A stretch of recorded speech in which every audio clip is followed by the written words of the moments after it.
Welcome to People in Profit, your essential business briefing. Coming up, as G20 leaders gather in Argentina, we look at the crisis in the country's economy and find out how Argentines are coping with skyrocketing prices. 6 months into the EU's new data protection regime, how have companies coped with overhauling the way they handle personal information? And how would you feel about being asked to do some gardening during your working hours? We'll tell you how one French company is trying to improve the well-being of its workers. First up, though, the G20 meeting is taking place in Argentina at a time when the country's economy is in crisis. Under its IMF bailout deal, the government has slashed public spending and raised taxes. Meanwhile, prices continue to soar.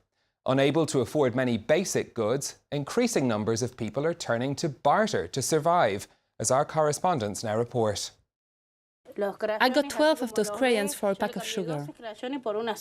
It's only thanks to barter that Lorena can afford this small luxury. Since inflation came back and her husband got laid off because of the crisis, it's impossible for her to make ends meet. Every day I wake up in distress because we're short on this, we're lacking that. I don't know what else I can come up with. Her barter club runs on social networks. She exchanges all of the things she doesn't use anymore for groceries. Today, old crib bedding. Before I would have given them to my great-nephew, for instance, but today I must think about our needs first. Twice a week, around 60 women gather on the square to make the exchange they previously planned on through social networks. A lot of them cannot shop at the supermarket anymore. They stock up almost exclusively from these clubs. Here you can get food, but also clothes, diapers. Since I started bartering, I only dress my children from here. Lorena's appointment just arrived. A package of flour changes hands. There, I gave you an extra sheet. The specter of the 2001 crisis floats above them. Everyone remembers it with anxiety and dreads going back. At that time, I even bartered my cutlery. We were left without plates. Can you imagine? Argentina is stronger now and unemployment not as high as it was then. But all of the economic indicators are in red, and the need to go back to bartering is a disturbing one. Every day there are more people asking me to enter the club. What does it mean? That we are a little bit worse every day. Otherwise there would be no need for these clubs. In every neighborhood, new clubs appear every week. A few miles away from the G20 summit, the real nation sinks into crisis. So that's the feeling on the streets, but what do the figures say about Argentina's economy? Kate Moody's been looking at the numbers. Kate. Stephen, 2 years after emerging from recession, Latin America's third biggest economy began shrinking again in 2018. The International Monetary Fund predicts GDP will contract 2.8% this year and 1.7% next. It warns that Argentina may not return to positive growth until the year 2020. Inflation is one of the biggest problems facing Argentina, topping 40% this year. The Argentine peso has lost half of its value against the US dollar, and nearly a third of the population lives below the poverty line. That's having a real impact on people's lives. In a country known for its carnivorous diets, butchers say that fewer people are now buying beef. Meat packers are increasingly reliant on exports to Russia and China rather than on domestic demand. Meat prices in September were almost 40% higher than a year earlier, while an association of bakers said consumption of bread had dropped by nearly as much, a sign that staples are now becoming luxuries. Now, hanging over the already bleak picture is a $56 billion loan from the IMF. In return, the government must cut spending and raise taxes. But because the peso is so weak, investors are concerned about whether Buenos Aires will be able to repay its debt. The IMF is deeply unpopular in Argentina. It was blamed for worsening the country's economic crisis in 2001. The bailout package, while deemed necessary by President Mauricio Macri, could now weigh against him as he seeks re-election next year. Stephen? Kate, thank you very much for that. Well, now, for many of us, it meant an avalanche of emails from companies that we'd forgotten existed. But the EU's new privacy rules, known as the General Data Protection Regulation, or GDPR, were an earthquake for firms that handle consumer data. They've been in force for 6 months now, with compliance levels varying around the world. So far, there have only been a handful of penalties handed down for breaking the rules. So, has GDPR been effective? To discuss this, I'm joined from London by Dyann Heward-Mills, who founded the data protection consultancy Heward-Mills. Dyann, thanks very much for being with us. We're 6 months into these regulations now. How have businesses been getting on with implementing them? I think that there's been lots of media attention on the GDPR, and I think businesses have been busy actually looking at what they need to do to implement the requirements of the GDPR. I think we mustn't forget that data protection legislation across Europe has been in place for over 20 years. But obviously there's been a lot of attention on GDPR because of the sanctions that potentially apply where businesses are not compliant. But I think many businesses are also looking at the opportunities that are brought through better data governance, both operationally and obviously in building trust of their customers and their employees. So where have problems arisen along the road for companies? Have there been common stumbling blocks implementing these rules? I think the challenge is really with the General Data Protection Regulation is that you have to demonstrate compliance. So not only do you have to be compliant, you have to show how you're complying with the requirements. And actually sometimes that can be operationally challenging. But for those organisations that have started to put in place the measures and controls, are looking at where their data sits, where it flows to, who has access to the data, the security measures that have been implemented across their organisation, actually they're starting to see some real operational benefits in taking forward these steps beyond just pure compliance. What sort of benefits do you mean? Is that like in terms of more trust from consumers, for example?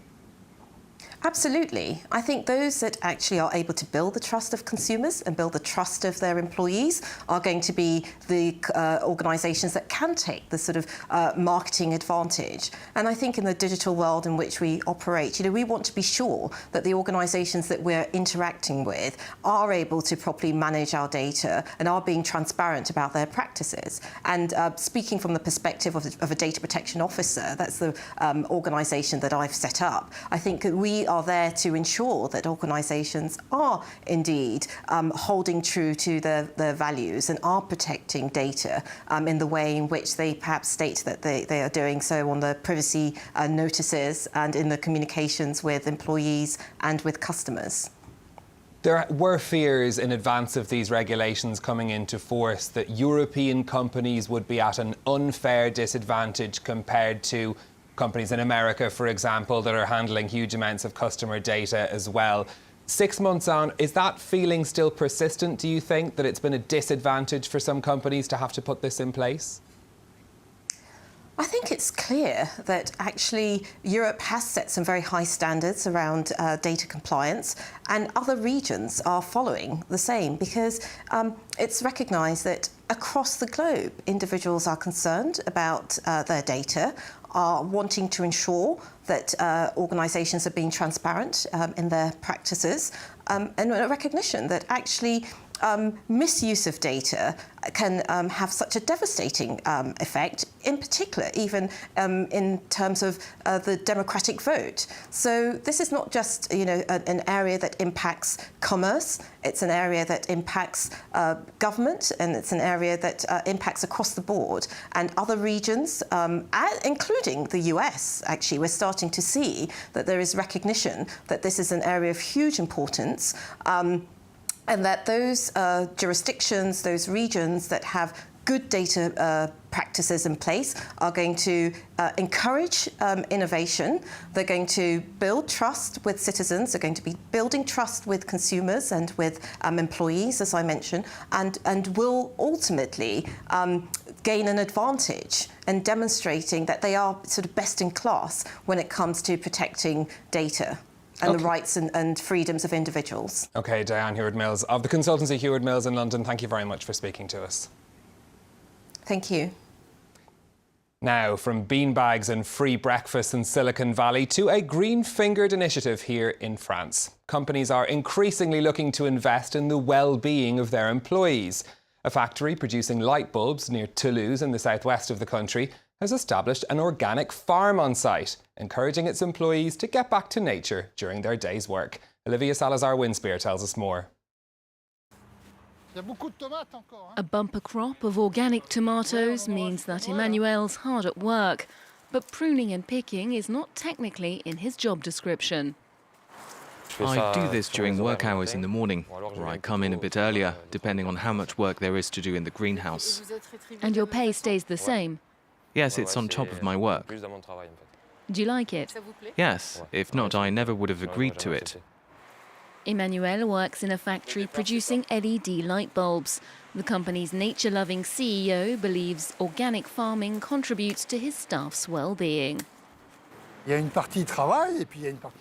There's an element of work, but there's a part which is about pleasure too. And this, picking the vegetables and eating them, is a pleasure for the boss and the employees. Every day, the harvest is distributed to the staff. Oh, super. What have you got today? Tomatoes, aubergines, peppers, watermelon. It did seem a bit strange at the beginning. We wondered how it would work. It was curious, but we got used to it. The system costs the management €11 per month per employee, and for those working here, the fruits of their labour are free.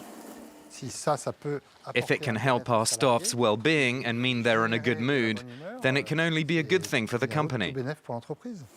As well as fruit and veg, they also keep chickens, and the company's building 3 new greenhouses, which will eventually provide the equivalent of €5 worth of produce per person per day.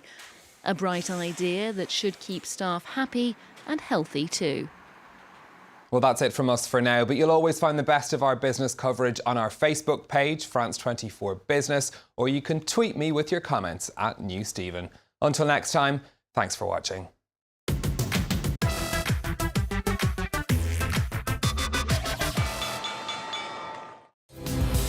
With all the main European news, debates between representatives of the best and worst performing EU member states, and exclusive interviews with major personalities.